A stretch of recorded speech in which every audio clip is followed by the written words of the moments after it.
Kalau misalkan di pre-boring dulu baru dimasukin, friksinya gimana? Nah, itu pasti yang ditanyain ya. Pertama kita masuk dunia kerja itu harus banyak tanya. Kenapa ada QA dan QC? Nah, QA itu quality assurance, QC itu quality control. Ya. Quality control itu mengontrol kualitas yang ada di dalam. Quality assurance itu kita harus mengassurance kualitas kita terhadap ke owner. Sekali kita bilang, udah biasa pak, nah itu biasaan itu yang malah bahaya. Bapak-bapak sekalian bisa sehari mancang 100, tapi ketika kualitasnya tidak masuk, hanya masuk misalkan dari 100 cuma masuk 1, bapak-bapak sekalian, kantor kita ini hanya dibayar 1. Kalau buat temen-temen ya, kerja itu nggak selalu harus di kantor yang besar ya, harus di kantor yang besar. Tapi enak di banyak besar. Kadang kita terus nggak harus di BUMN, nggak harus di apa namanya Astra atau apalah ya itu ya, Pama, Skala Bersih atau Pertamina atau Wika atau Adi. Selama kamu kerja bisa mengembangkan diri, itu lebih baik dibanding kamu kerja di perusahaan besar tapi nggak berkembang. Handal Podcast, talk about road and bridge work. Assalamualaikum warahmatullahi wabarakatuh. Gimana Kang kabarnya? Alhamdulillah baik, cuma Basa-basi ya. makin subur. Jadi udah sekarang teh lagi cuti berarti ya? Lagi cuti. Alhamdulillah. Cuti teh di sana teh berapa ini sekali sih Kang? Di tempat yang sekarang ini tuh? Kalau yang sekarang ini berarti berapa? 10 bulan ya? 10 bulan. 2 minggu. 10 minggu 2 minggu. 10 minggu 2 minggu rotasinya kayak gitu ya? Iya, rotasinya gitu. 10 minggu berarti ya 2 bulan 2 bulan setengah lah. 2 bulan setengah ya. Berarti di posisi sekarang kerja di Balikpapan ya? Balikpapan. Di project RDMP. RDMP apa sih kan panjangannya, emang aku sering denger sih, maksudnya belakangnya mungkin project atau apa gitu, refinery atau apa gitu. RDMP itu sebenarnya Refinery Development Master Plan. Refinery Development Master Plan. Refinery itu artinya? Refinery itu tempat pengolahan minyak. Oh, makanya RU5 ya. RU itu Refinery Unit kan? Iya. RU5 itu Refinery Unit 5 di Balikpapan. Refinery Development Master Plan. Oke. Jadi itu lebih kepada pengembangan untuk pengolahan minyak gitu. Ya, pengembangan pabrik pengolahan minyak yang sudah ada. Jadi di develop, jadi kapasitasnya ditingkatkan lah ini. Oh iya. Nah, kalau misalkan ini nih Kang, berarti kan kalau misalkan aku lihat sekarang pekerjaan Akang tuh kan sekarang tuh di Wika Beton kan. Kalau aku lihat di LinkedIn, itu posisinya sebagai QA, QC manager. Ya. Untuk kerjaan piling. Ya. Berarti kalau misalkan itu Kang, ini agak mirip-mirip dengan pekerjaan Akang sebelum di Wika Beton nggak sih? Kan dulu kalau nggak salah Akang juga di port engineer ya? Ya.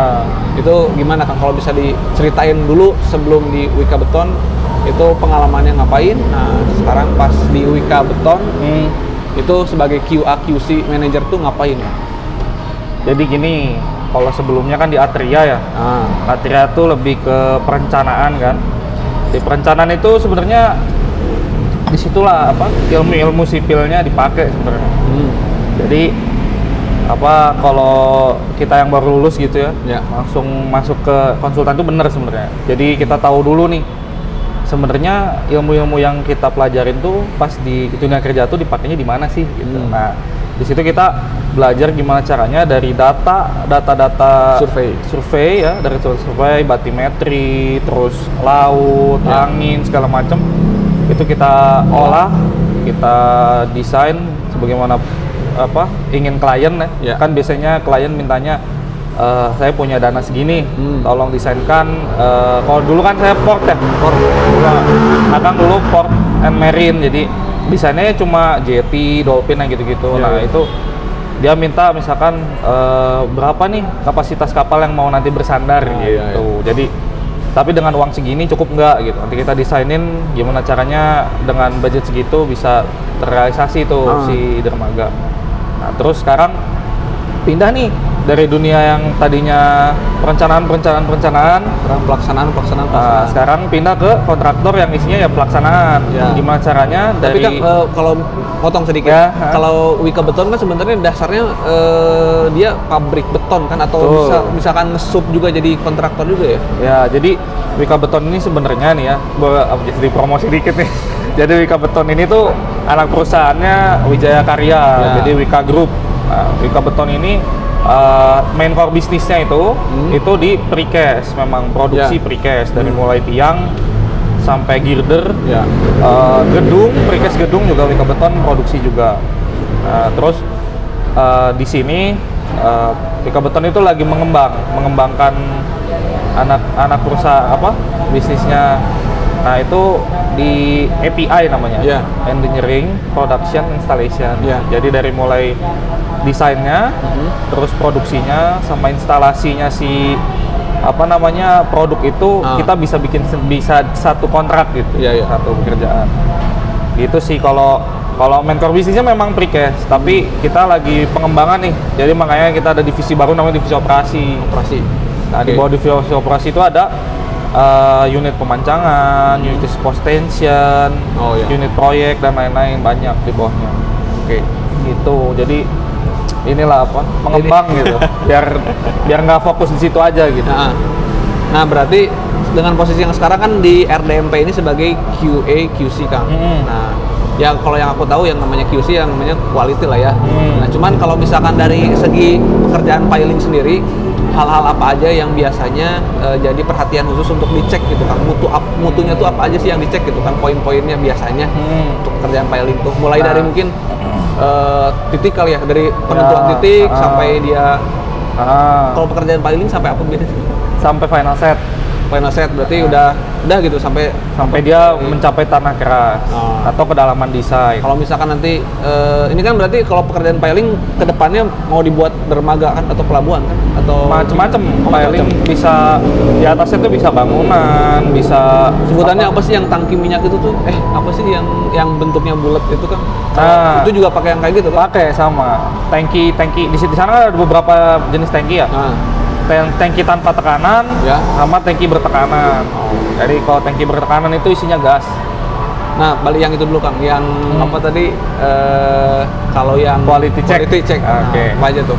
Jadi sebenarnya job desk-nya Kia QC itu kalau di sana sebenarnya ada buntutnya tuh, Kia QC and Engineering. Jadi ada engineeringnya juga.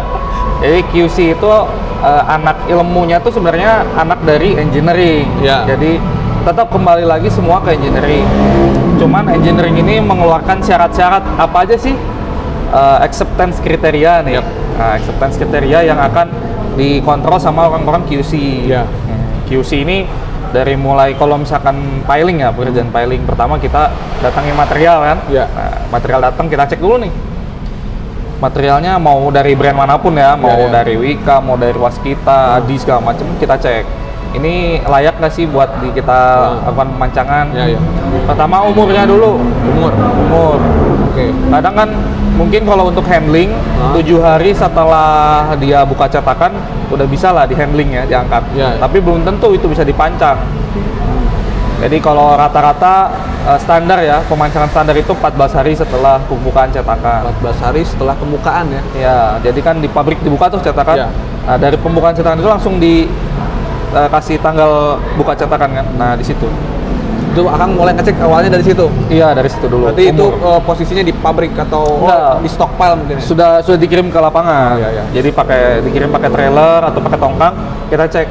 Oh, ini umurnya belum 14 hari nih. Nah, nggak boleh dipakai dulu. Iya. Nah, itu pertama itu umur. Kedua, ada defect nggak? Ada cacat nggak?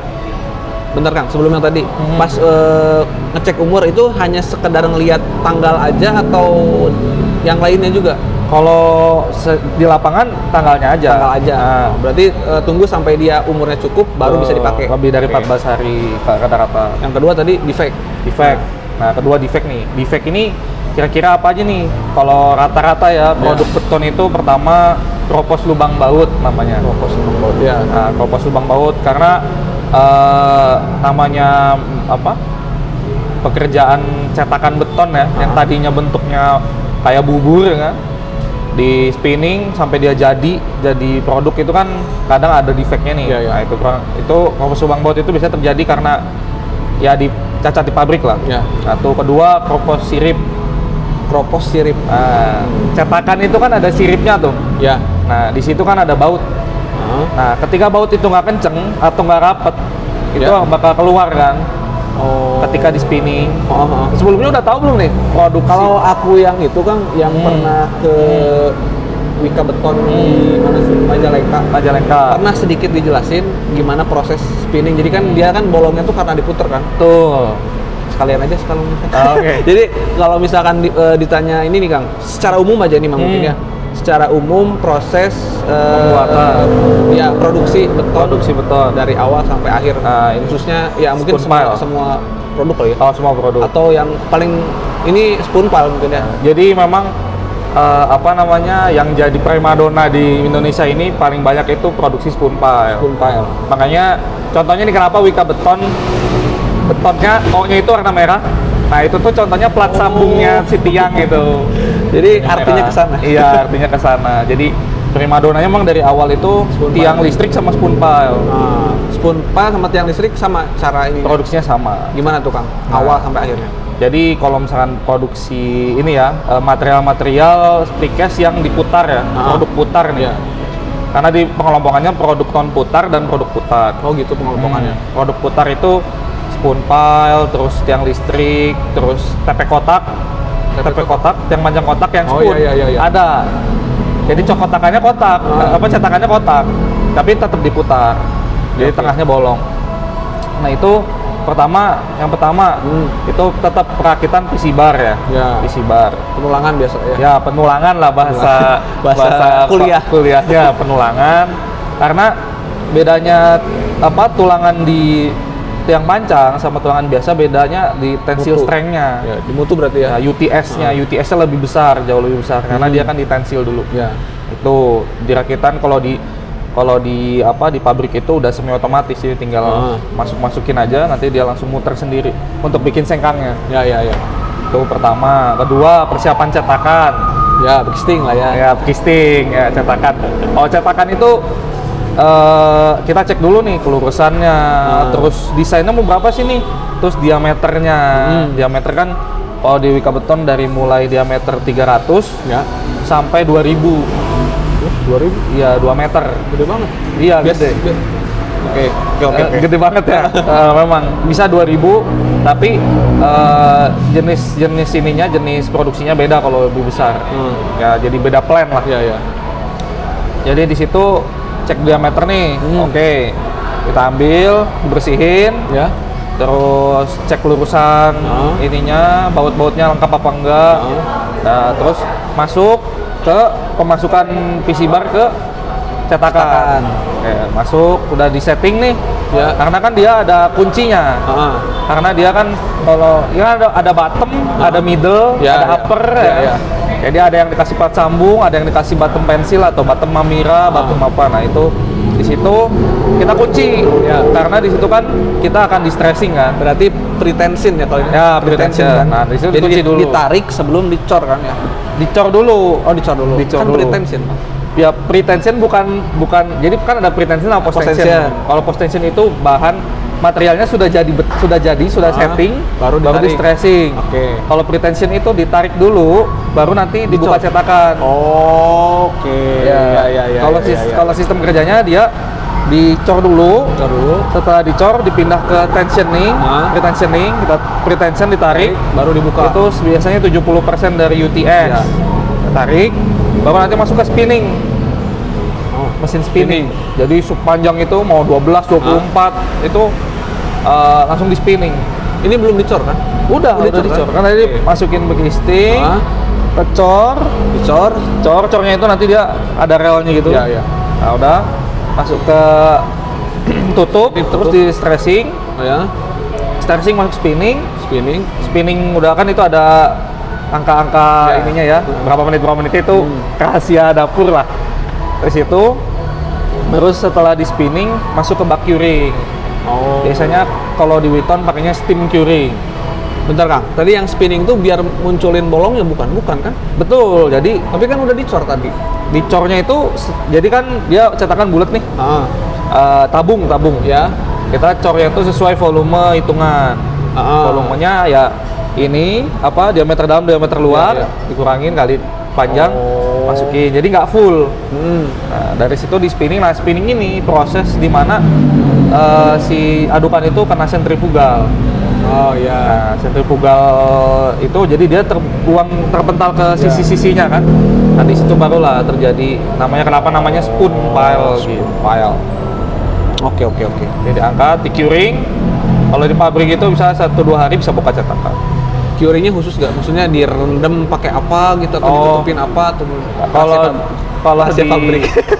Sebenarnya rahasia pabrik, cuman ini udah lumrah lah. Ya. Setiap pabrik beton punya sistem curing masing-masing. Ada yang cuma disimpan doang, ada yang mungkin direndam ya. Kalau di kita di Witon namanya steam curing. Steam. Jadi dikasih udara panas, ya uap panas. Jadi nanti dia lebih cepat settingnya. 2 hari buka cetakan. 2 hari buka cetakan. Kadang kalau mutunya bagus, kita pakai akselerator atau pakai obat, admixture atau Ready-mix. additif. Admixture ya kan? Admixture atau aditif. Bahan tambah ya. Itu hitungan 8 jam udah bisa dibongkar, dibuka cetakan. Oke. Nah, berarti tadi berarti masuk ke yang Akang tadi, yang selanjutnya tadi kan udah pas yang QA/QC tadi itu sampai pada Produksi beton, tadi nyeritain. QA/QC-nya maksudnya kan tadi oke. tahapnya kan mulai tadi buka cetakan, di situ kan kita umur kan, terus Ya, defect. Terus apa lagi? Sebenarnya di pabrik juga dicek dulu tuh defect. Oh iya. Cuman Dicek lagi lah. karena kita beda kan, Ada pabrik perjalanan sama gitu jasa. kan. Terus pas ketika di perjalanan juga kita nggak tahu kan. Ya. Nah, di sana kita cek defect dulu nih. Tadi mau keropos sirip, keropos lubang baut, alat tetap melingkar, tetap memanjang. Terus Kalau itu masih gompal masih tetap ada ya kayak gitu ya. gompal ada maksudnya itu kan yang lolos dari cek kita. Nah, itu kan tergantung pabrik ya kan. Oh iya. Nah, terus udah dapat, nanti kita sisihin nih. Kita tandain kalau misalkan reject kita tandain, kita pisahin. Iya. Ya nanti kalau misalkan mau dipancang ya kita nunggu berita acara dari Menkon atau dari klien. Ini boleh dipancang nggak? Kalau dipancang, tapi nanti kalau ada sesuatu ya pecah, retak atau segala macam, kita nggak tanggung jawab lah. Maksudnya karena kan kita udah tahu itu material defect ya. Iya. Nah, udah oke, kita susun nih. Nah, persyaratan nyusun juga ada tuh. Wah. Menyusun tiang ya. Iya. Menyusun tiang dari mulai diameter 800 mili ke bawah itu bisa 2 tingkat. Kalau di lapangan ya di site. Iya. Terus kalau untuk 800 ke atas itu cuma boleh 1 tingkat kalau di site. Karena beratnya juga kan ya. Nah, terus udah di situ siap-siap nih persiapan nih. Ya. Kayak macam alat pancang itu sebelumnya udah pre-calculation-nya dulu ya. Ya. Dari daya dukung yang dibutuhkan. Ya. Hammer jenis apa yang kita pakai. Nah, itu di situ yang harus bener karena kelebihan tiangnya pecah, kekurangan daya dukung nggak masuk. Nah itu. Nah di situ 1-2% dari allowable atau persyaratan beban desain yang diminta sama owner sama klien. Kalau di projectnya pemerintah mungkin sama konsultan ya. Ya.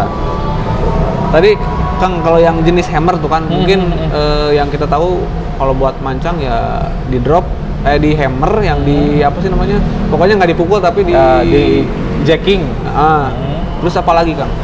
Biasanya.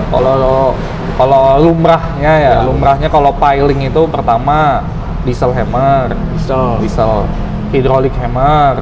Jadi tetap dipukul Ya. tapi sistem pengangkatan si bebannya itu pakai hidrolik.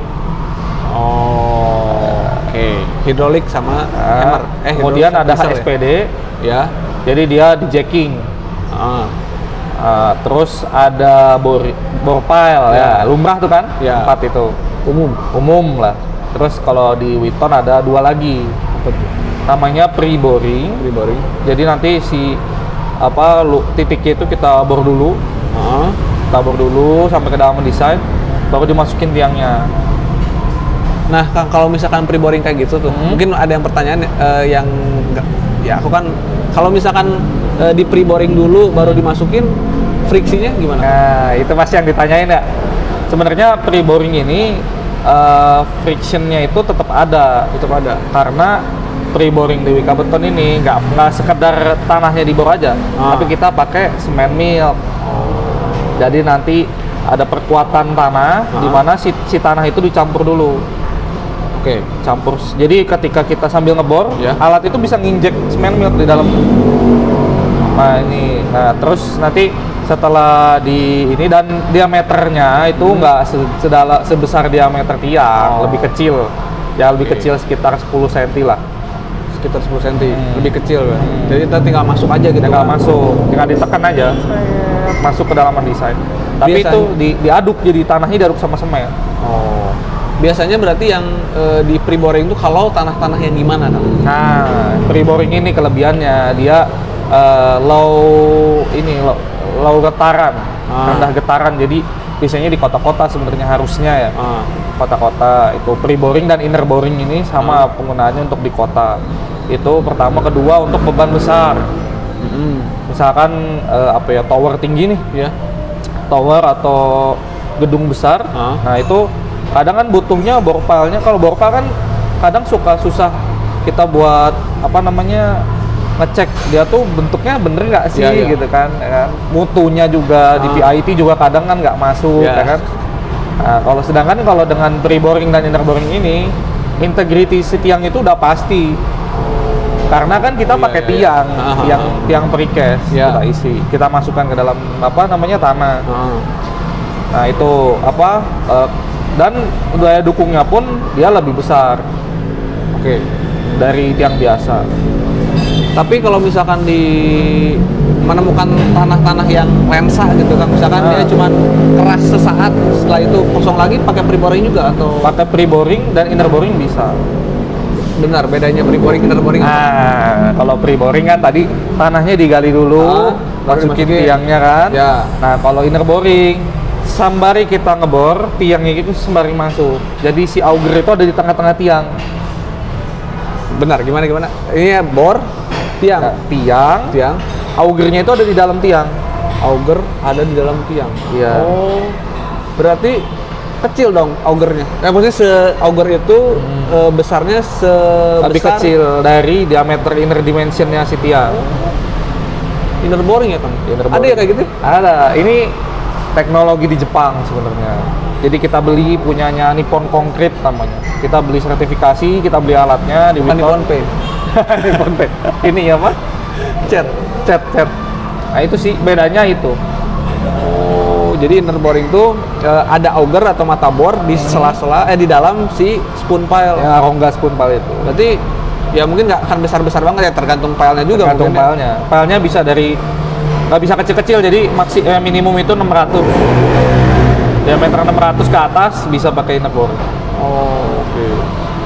Kalau di kondisi di tanah di Kalimantan tuh, Kang, kan mungkin ya kita tahu mungkin tanah di Kalimantan kan alam bagus lah ya, itu kan rawa, terus kurang ini. Itu biasanya kedalaman berapa meter baru ketemu tanah keras?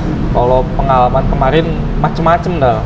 Kadang kan walaupun di Kalimantan, kalau hasil reklamasi, kita nggak tahu kan. Kadang dari Menkon cuma mintanya ya ini tolong dikerjakan dengan titik jumlah sekian, kedalaman desain sekian, ya kan. Dia nggak mempertimbangkan dari borlog ya kan. Ya. Kadang kayak kemarin ada kasus juga tuh di RDMP, kita diminta desain depth-nya itu 15 sampai 18 meter dengan tiang diameter 500.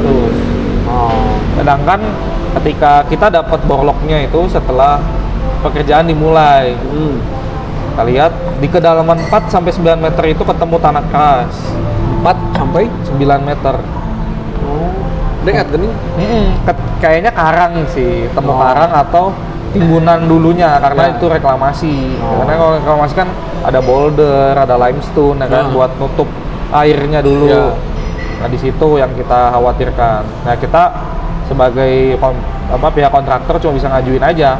Nih kalau seperti ini posisinya dan memang depth-nya minta tetap di 18 meter, ya kita ajukan untuk pekerjaan pre-boring, Mbak. Karena lensa itu tidak akan bisa ditembus, mau sampai kapanpun kalau dipukul tetap pakai hammer nggak bisa tembus. Yang ada tiangnya yang kalah. Rusak. Ya harus di hammer berarti. Tuh. Atau pre-boring ya? Jadi tetap pakai hammer tapi di pre-boring dulu. Oke.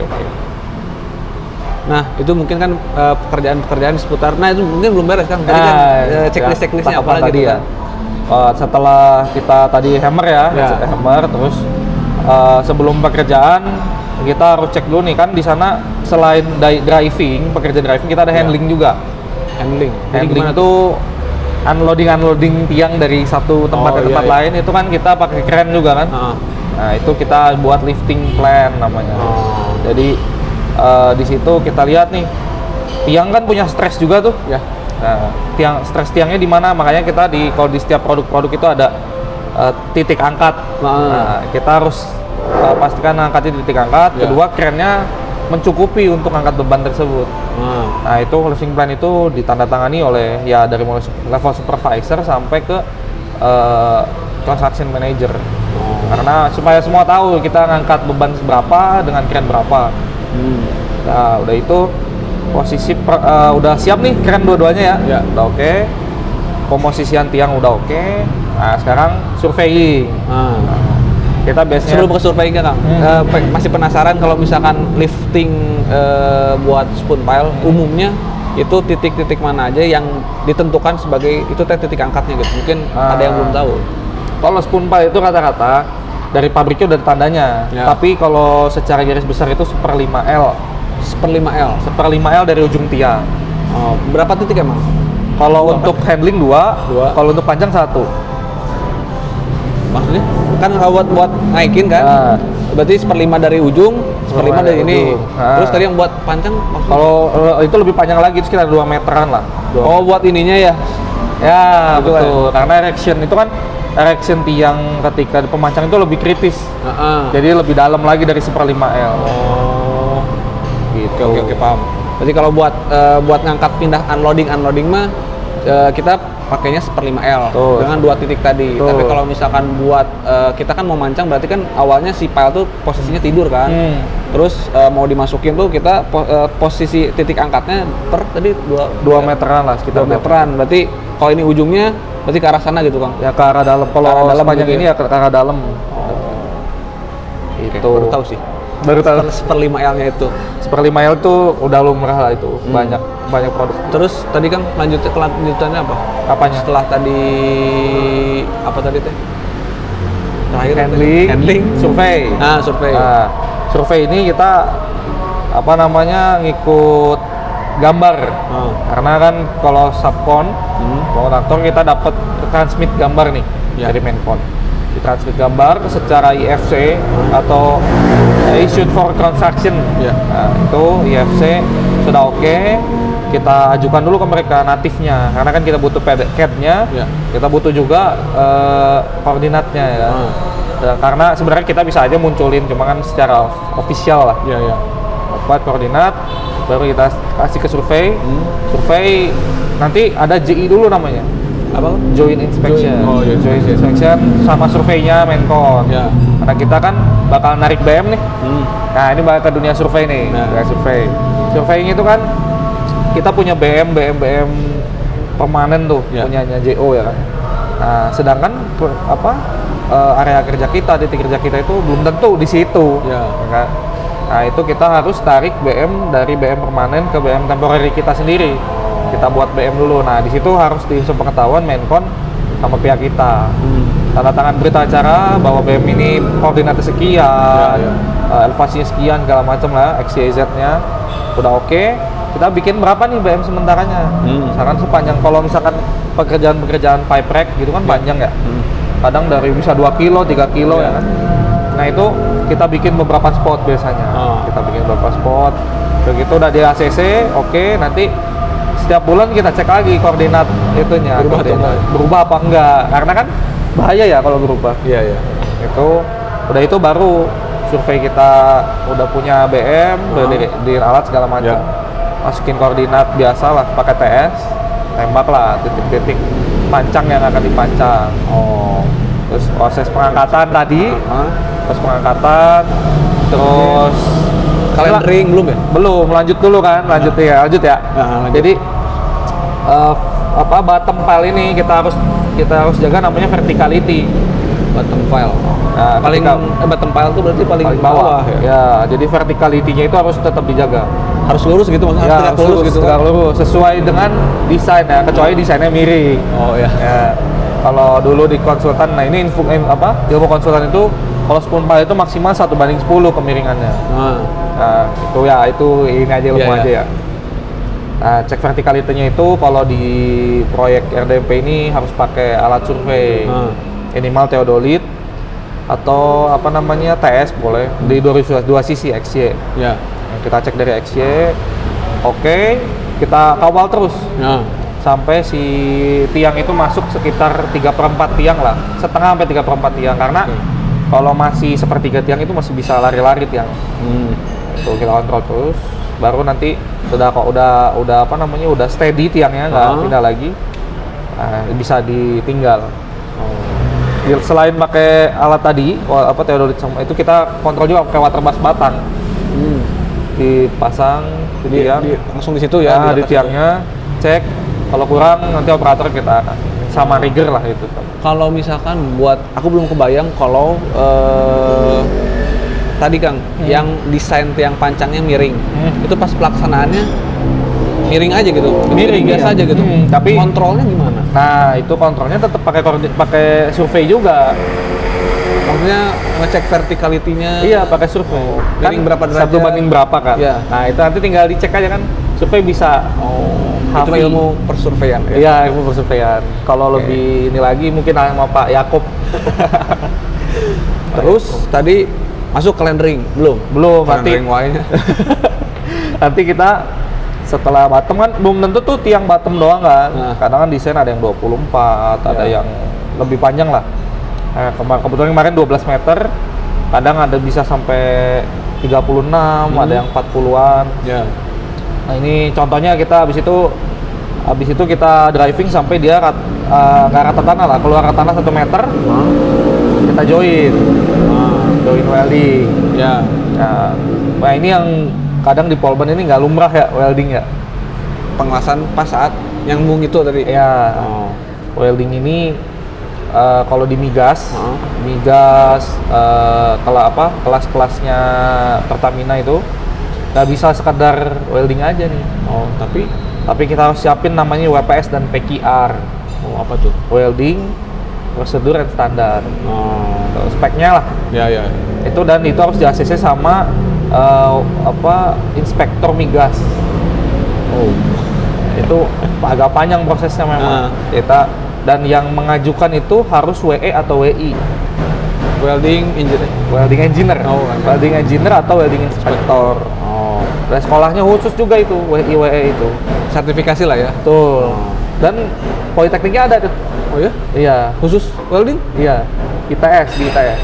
Perkapalan ya? Iya, perkapalan. Perkapalan? Iya. Di Politeknik Perkapalan ya? Coba itu PPNS ya? Iya kali. Politeknik Perkapalan Negeri Surabaya. Pens elektronik.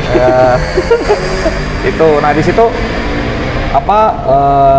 di sana itu kita harus punya namanya WI itu bersertifikat BNSP.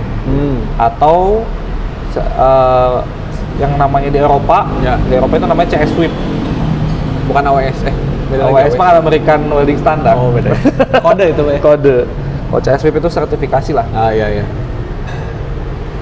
Sampai situ, berarti bagian ngelas itu juga dicek? Dicek. Itu dari mulai sertifikatnya, welding prosedurnya.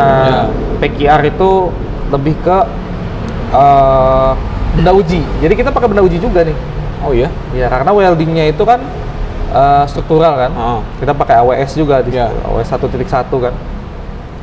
Di situ tergantung dari si WPS yang kita ajukan. Kalau kita dulu 4 layer. Dari root, hot, sampai cap. Hotnya itu 2 layer. Berarti Akang segala bisa dong? Itu kan karena harus ngecek dari awal sampai akhir, atau kan Akang sebagai manajer misalkan, QC manager, atau Akang di bawahnya ada lagi khusus ini siapa, khusus ini siapa gitu. Jadi Akang kan manage ada nih manage sumber daya yang ada ya kan, dari mulai admin, welding inspector. Jadi kita punya welding inspector, punya material control untuk ngecek material, punya QC inspector untuk ngecek calendering segala macam. Nah itu yang di bawah Akang, ya kayak tim Akang lah, tim Akang. Di situ kalau Akang sebagai atasannya nggak ngerti, bahaya ya kan, harus ngerti dulu. Ini ngomong-ngomong udah berapa bulan Kang? Berapa bulan jadi QA QC manager ini? Atau udah setahun lebih? Dari Juli 2020 itu. Oh, berarti semenjak ditaruh di situ langsung jadi manajer? Ya, sebelumnya QC koordinator lah. Oh, Koordinator masih ngurusin dokumen-dokumen. Ya. Sekarang bisa ini admin lah. Oh, sekarang nggak usah. Cepet banget gitu Kang, akselerasinya tuh. Ntar sebelumnya join ke Wika Beton tuh bulan apa? Kapan? 2019 Bulan November akhir-akhir. Terus udah gitu mulai bekerja banget kan, sebelumnya kalau nggak salah di Palembang dulu itu, tapi Lampung. Oh, Lampung. Tapi itu belum kerja atau itu udah kerja juga sama, cuman ya OJT lah, OJT ya, training, tapi tetap kerja sih sama. Tapi yang paling beneran real projectnya itu langsung di RDMP berarti? Sebelum RDMP sempat di proyek lain juga. Ada Muara Kamal, Kali Baru, kurang lebih, tapi sama piling work juga? Piling work cuma dengan beda metode. Oh. Dan yang paling lama ini sekarang di RDMP? Di RDMP. Ini mau lanjut ke Gresik gitu. Oh, dipindahin? Ya nanti abis ini akhir Februari dipindah ke Gresik. Sama QC manager juga QC. Berarti ntar yang RDMP ini piling work-nya beresnya di Februari itu Bang? Ya. Langsung dipindahin ke Gresik? Gresik. Namanya Manyar Smelter. Itu tuh apa Kang? Buat smelter nikel atau smelter Freeport. Smelter tuh apa? Tempat peleburan biji-biji emas, nikel, silver segala macam di situ. Mungkin bentuk bangunan atasnya kayak mirip-mirip kayak kilang Pertamina, tapi ini lebih ke apa ya? Kayak tungku-tungku isinya lah. Oh, tungku. Nah Kang, tadi ininya udah beres belum? Ngeceknya? Oh tadi, iya. Setelah itu ngecek. Ya kan kita join welding ini ada reportnya juga. Oh. Nah, tadi survei juga ada reportnya. Jadi join welding ini kita welding 4 layer itu udah full welded, dicek QC WI welder inspector, welding inspector dicek, oke, ambil foto untuk dokumentasi ya. Habis itu tunggu setengah jam sampai suhunya 200 derajat, 200 sampai 250 derajat, baru di coating. Cat Coating. Cat itu anti karat. Karena kan di sana tanah ya? Pinggir laut. Ya. Nah, kalau nggak di pinggir laut tetap juga di coating kan? Tetap di coating, kan? tapi proteksinya beda. Nah, coatingnya kalau nggak di pinggir laut kita pakai zinc chromate namanya. Zinc chromate. Kalau nggak di pinggir laut? Nah itu biasanya ikut punyanya Mencon. Kita pakai Jotun, produknya Jotun, namanya Vanguard Express. Macet ya Jotun? Iya, macet. Itu Vanguard Express itu minimum 250 mikron ketebalannya. Jadi kita ada reportnya juga, tebalan catnya juga gitu kan? Ada namanya well film thickness namanya. Ketebalan? Jadi buat ngecek ketebalan coating itu. Nanti di foto, ketebalannya udah oke, baru bisa tunggu lagi 15 menit sampai kering, baru driving lanjut sampai tanah keras atau design depth. Setelah itu ambil calendering dulu. Calendering biasa lah ya, yang gitu-gitu. Ya, ambil milimeter block. Ya. Nah, itu kalau standarnya kan kalau project dimanapun kan pakai 2,5 cm ya, atau 1 inch. Nah, 1 inch itu patokan kalau misalkan udah di bawah 1 inch berarti calendering. Setelah itu udah mau beres nih. Udah mau beres. Calendering udah oke. PDR tahu? Ngecek file driving record. Jadi kita blow-nya itu per meter kita catat. Bukan PDA ya? Bukan, PDA. Itu nanti habis selesai tesnya itu tesnya. PDR dan calendering itu disatukan untuk kita report ke JO bahwa tiang ini tuh sudah sesuai kriteria kita, kriteria yang sudah di spek dari Mencon lah. Bukan itu tiap hari daily tuh. Jadi dari mulai tahu RFI? Enggak. Itu namanya request for inspection. Jadi iya. sebelum kita melaksanakan pekerjaan, kita harus request dulu nih sama orang Mencon ya. Bukan request pekerjaan. Iya, request buat inspeksinya. Oh, buat inspeksi. Kalau kita nggak ada RFI, kita kerja, bisa-bisa nggak dibayar nih kerjaan kita nih. Karena nggak ada yang inspek kan. Iya. RFI, yang kerjaan, baru nanti ada ITR. ITR? Inspection Test Report. Oh, inspection test report. Ya. Itu ada 4 kerjaan yang sehari-hari kita submit. Survei. Jadi dari mulai kita ambil aktual nanti setelah dipancang itu ada movement nggak nih, pergeseran atau ada heaving. Heaving itu ketika kita mancang pile group, kita mancang di sisi lainnya itu bisa naik tiangnya itu karena kedorong dari sebelahnya. Aku makanya mungkin kadang kalau misalkan di pile group itu berarti kan yang pile kelompok itu kan biasanya buat atasnya pile cap misalkan ya. Itu kan kadang beberapa pile aku kira itu tuh emang kedalaman pancangnya yang berbeda, tapi bukan ya, tapi itu gara-gara dipancang ke sebelah jadi naik gitu. Heaving itu. Jadi kalau di beberapa project dia ada namanya pile heaving and lateral movement monitoring. Jadi ketika kita mancang grup yang banyak itu, kadang tiang sebelahnya itu ngangkat, walaupun ya mungkin nggak gede ya. Tapi kan dia terangkat sekitar 2 cm Toleransinya batasnya berapa, Pak? Ya 1 inch sih, 1 inch. Kalau sampai 3 inch berarti kita harus redrive lagi. Mancang lagi. Tapi ya itu di luar ini sih, di luar pembayaran kontrak lah. Istilahnya perbaikan lah men setelah itu. Karena kan kita yang nentuin titiknya bukan kita, terus yang analisa itu bakal heaving apa enggak kan harusnya engineer ya kan. Iya. Itu dari situ sih. Dari situ. Itu PDR tadi ya, PDR dan calendering. Setelah itu ambil survei tadi aktual. Buat ngecek ada heaving atau enggak, terus ada movement atau enggak. Secara lateral ya, secara horizontal ya. Terus tadi welding reportnya juga dikumpulkan. Welding satu titik kan kadang 2-3 kali welding. Ya. Itu ada reportnya. Coating juga ada reportnya.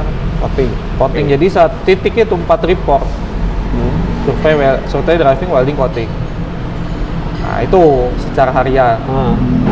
Di luar itu ada pekerjaan PDA atau PIT, SLT. Itu tapi buat itu kan tadi tes aja ya buat menguji bahwa si tiang ini memenuhi daya dukungnya gitu kan. Setelah masuk udah aja. Kalau nggak masuk? Nah kalau nggak masuk kita inform ke JO. Nih dengan kriteria yang sudah diberikan, terus misalkan desain ripnya segini atau final set segini, kita udah sesuai, kita kasih info ke JO, ke engineeringnya JO lah. Intinya bahwa kita sudah melakukan pekerjaan sesuai kriterianya mereka, tapi PDA-nya masih nggak masuk. Akhirnya biasanya dari JO ada analisa ulang. Dalam sebuah file group itu kira-kira masih masuk nggak nih working load-nya, karena kan yang kita patokan di lapangan itu allowable. Karena kan kalau di sana itu ada kalau di piling itu ada allowable, ada working, beda. Sedangkan di working ini sudah ada safety factor. Kalau allowable ini dapat datangnya dari data tanah. Allowable, oke. Biasanya Kang, ya yang realnya gitu ya. Tadi dari engineering memberikan analisis, terus mengusulkan biasanya nambah file atau. Nah, ada 2. Kalau working load masih masuk, it's okay berarti kan. Nggak usah go ahead lagi, lanjut ke pekerjaan selanjutnya ya. Cutting, palcap segala macam. Kalau kedua nggak masuk nih, nah mereka biasanya minta penambahan titik di sebelahnya kah, atau dia mau melebarin palcap kah, atau gimana? Pokoknya sampai masuk aja. Sampai masuk. Ke PDA ya. PIT emang tapi sering pakai juga Kang? PIT sama PDA sama 3% dari total titik. Maksudnya berarti dua-duanya, maksudnya PDA dan PIT nggak menggantikan tapi dia dua-duanya dipakai gitu kan. Tapi kalau misalkan hasilnya beda, yang mana yang lebih dipercaya, PDA PIT? PIT kan bukan buat ngecek daya dukung, kedalaman aja. PIT Nggak. itu buat mengecek integrity dari si tiang. Tapi kan kalau PIT, kalau misalkan spoon file kan precast, ya setidaknya pasti bulat meren gitu. Emang pasti ada defect juga setelah dipancang. Nah, itu kadang ada tiang yang terjadi keretakan nih, atau weldingannya nggak bagus nih. Ya. Nah, kalau terjadi keretakan di PIT itu terlihat. Kalau nanti kan ada kategori tuh, Ya. damage, slightly damage, Nah. atau good. Nah, nanti di situ kriterianya itu 80%. Kalau di bawah 80% berarti not good kan, Ya. slightly damage. Kalau 80% good, nanti harus lagi very good, jadi bagus. 100% nggak ada defect lah. Berarti defect yang dilihat retak aja atau Retak atau weldingan nih. welding. Oh, bisa kebaca di PIT. Kalau weldingnya bolong, kebaca. Soalnya aku selama nge-PIT nggak sedalam itu, Kang. Maksudnya nggak sejauh itu menganalisisnya gitu. Oke. Tapi berarti dari PIT pun kita bisa tahu keretakan, terus dari welding pun bisa kebaca. Iya, gitu, betul. Kang. Sedangkan untuk daya dukung dites dengan PDA. Setelah itu masuk dua-duanya udah aja selesai pekerjaan. Nah, ada satu lagi buat verifikasi kekuatan tiang. Namanya static loading test. Oh. Di apain? Dibebanin. Kan Jadi udah dengan PDA, beda lagi. PDA kan sistemnya dynamic kan. Dynamic.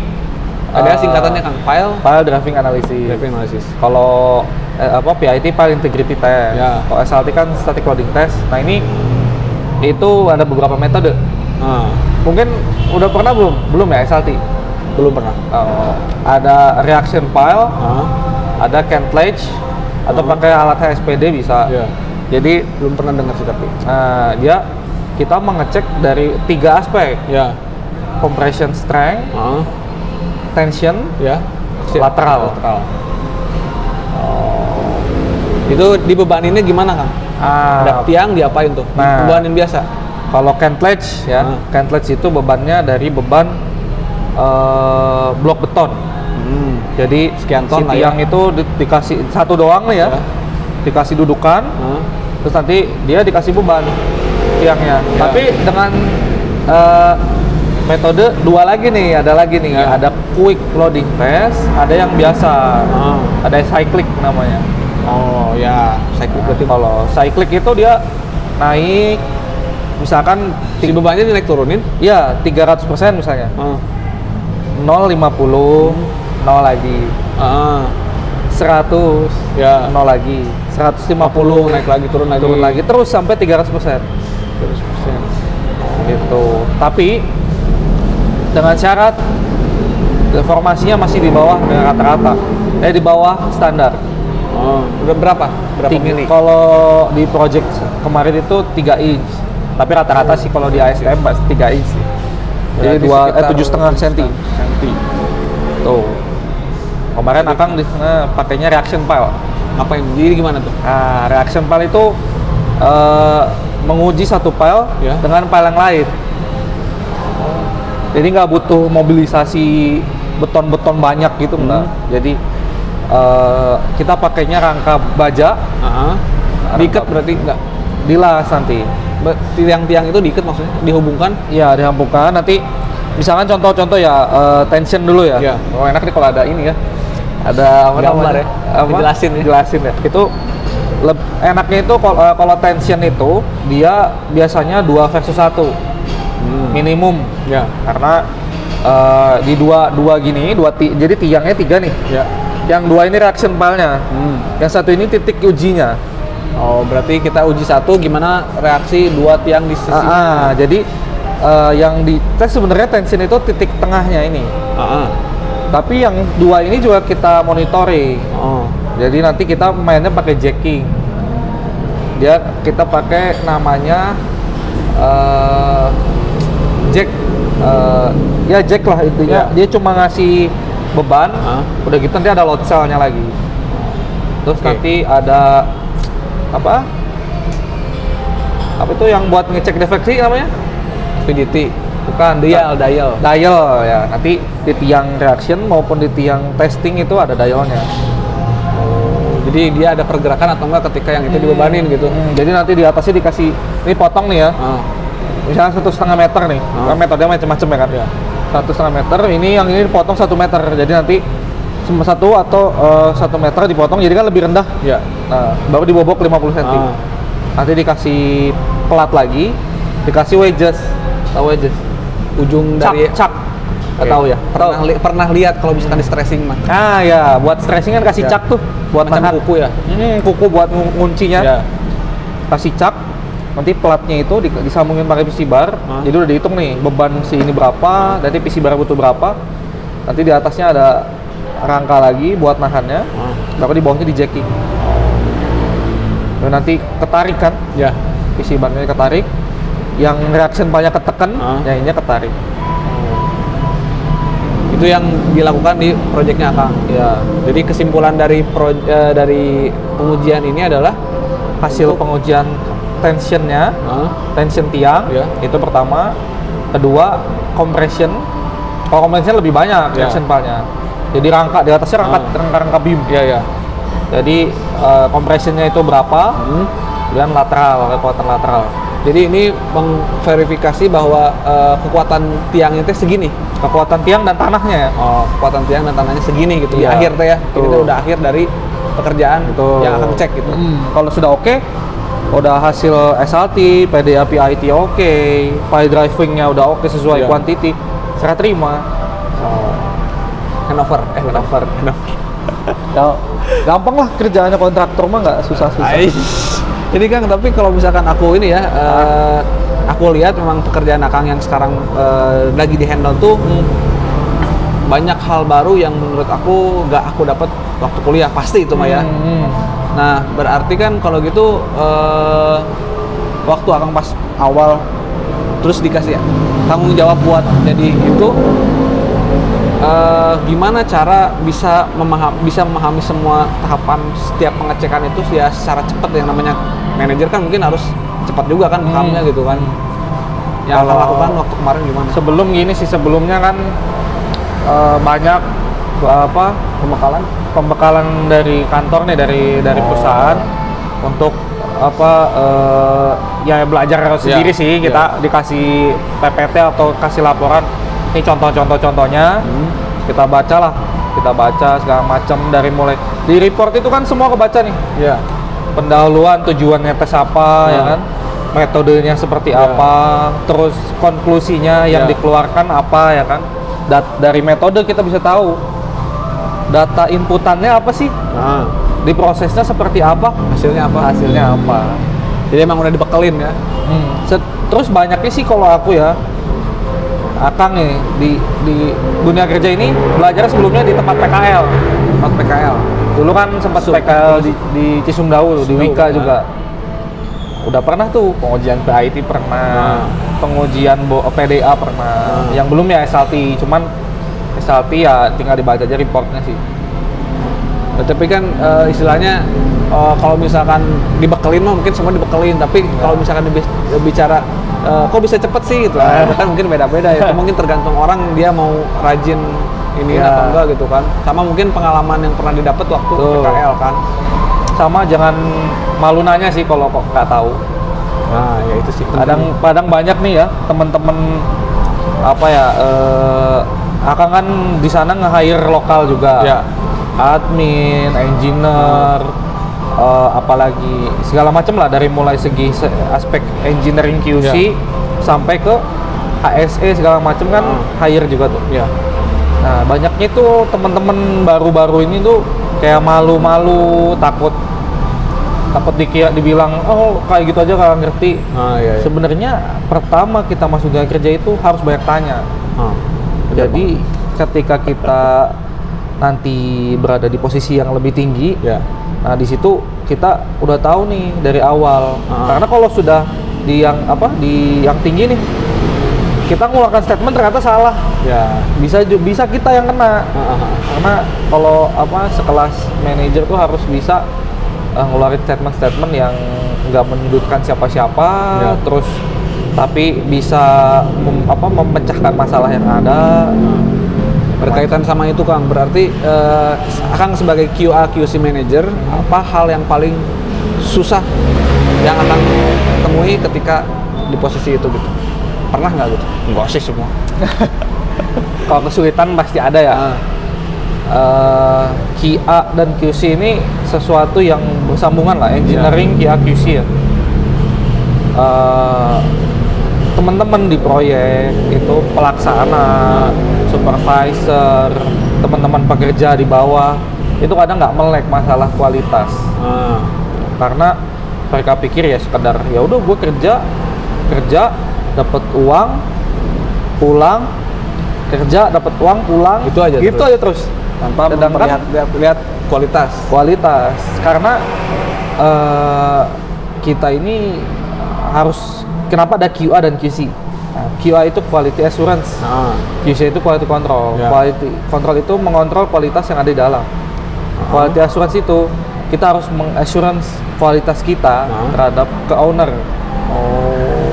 Jadi makanya kalau ada audit, bukan audit QC tapi audit QA, jalan nggak nih apa program-program kerja, terus kadang kan harus ada penyegaran terhadap apa teman-teman di lapangan nih, penyegaran tentang kualitas. Kadang kan nggak semua orang ngerti ya, walaupun mereka udah bertahun-tahun di tempat pancang, Belum tentu ada yang udah paham semua. nah jadi kita harus penyegaran lagi di TBM lah, di safety morning talk, SMT itu harus terus dikasih tahu, karena sekali kita bilang udah biasa pak, nah itu kebiasaan itu yang malah bahaya. Harus tetap jaga. Dan ini mungkin Akang dulu pernah cerita gitu kan, waktu itu kenapa Akang merasa lebih cocok di dunia perpabrikan, maksudnya perindustrian beton daripada kontraktor murni gitu kan. Karena ya Akang sangat intens, sangat idealis terhadap itu kan gitu kan. Jadi dengan posisi yang sekarang tuh emang bener-bener aku banget gitu kan. Ya enggak? Ya itu sih kalau udah dimulai kerjaan nih ya, apalagi dunia kontraktor, idealisme itu diobrak-abrik lah pokoknya. Sementara kan di divisi lain ya, kita kan kerjanya bertiga nih. Nah yang dari mulai HSE, construction itu yang melaksanakan produksi ya kan. Kita quality yang mengontrol terus. Kadang construction ini nggak mikirin masalah kualitas, yang penting produksi sesuai target. Padahal selalu aku ngomongin, kalau aku ngomongin di safety morning atau di ini TBM ya, dibilangin gini, bapak sekalian bisa sehari mancang 100, tapi ketika kualitasnya tidak masuk, hanya masuk misalkan dari 100 cuma masuk 1, bapak-bapak sekalian, kantor kita ini hanya dibayar 1. 99 itu dianggap ya nggak kerja. Makanya semua pekerjaan itu harus dilakukan sekali benar, jangan sampai harus ada pekerjaan perbaikan. Itu karena itu akan menaikkan cost. Makanya ayo kita kerja sesuai dengan prosedur, sesuai dengan kualitas, sesuai dengan arahan atau instruksi kerja yang ada di lapangan. Gitu sih. Terakhir Kang, karena udah lama juga ya, tapi asik obrolan kayak gini. Ini mungkin yang namanya orang pasti mengidamkan itu bekerja untuk di perusahaan BUMN ya Kang ya. Nah mungkin apa pesan Akang buat teman-teman kita yang pertama mungkin sedang cari kerjaan juga gitu kan, yang pengen juga ke sana tapi belum rezekinya. Nah kira-kira apa ada yang mau disampaikan nggak dari Akang gitu kan? Kalau buat teman-teman ya, kerja itu nggak selalu harus di kantor yang besar ya, harus di kantor yang besar. Tapi enak di banyak besar. Kadang kita terus nggak harus di BUMN, nggak harus di Astra atau apalah ya itu Pamas, Kakak Bersih atau Pertamina atau Wika atau Adi. Selama kamu kerja bisa mengembangkan diri, itu lebih baik dibanding kamu kerja di perusahaan besar tapi nggak berkembang. Itu. Jadi jangan malu untuk kerja di konsultan, walaupun konsultan misalkan nih, dulu Akang juga pernah kerja di konsultan yang kantornya kecil misalnya. itu jangan malu karena di situ lebih bisa mengembangkan diri sebenarnya, lebih bisa Kadang kita tuh gengsi sama nama doang gitu kan, sedangkan di dalamnya kita ngikut doang gitu kan, bukan jadi ikan besar dalam kolam kecil atau ikan kecil di kolam besar gitu kan. Tapi yang dipegang itu gini, ketika kamu masih muda nih ya, di bawah 20, carilah 20 kok? di bawah 30, carilah kantor yang bisa buat kamu berkembang. Nanti setelah 30 Jadilah bos. setelah 30 jadilah, kalau bisa punya perusahaan sendiri. Terus 30 itu pada waktunya kita menciptakan lapangan pekerjaan, bukan kita jadi follower terus gitu. Jadi follower terus itu sih, terus baru di atas itu kita harus lebih lebih mengerucut lagi lah Ya, pekerjaannya banget. Karena kalau kita pengen bisa semua, tapi ternyata nanti di umur 40-an itu nggak bisa kita bisa semua, tapi harus khusus di satu bidang. Betul. Itu sih ikut kata-katanya Jack Ma. Mantep Kang. Pokoknya ya alhamdulillah Kang. Pokoknya banyak insight baru yang aku dapat dari Akang gitu kan. Nggak sia-sia aku undang Akang gitu kan. Pengen ketemu ya walaupun cuma hanya beberapa waktu gitu kan. Mudah-mudahan bisa banyak kasih manfaat buat yang ngedengerin kita. Amin. Paling gitu Kang, Mas kasih banyak buat ilmunya. Gini atau gini? Bebas gitu. Sip, makasih Kang. Sip.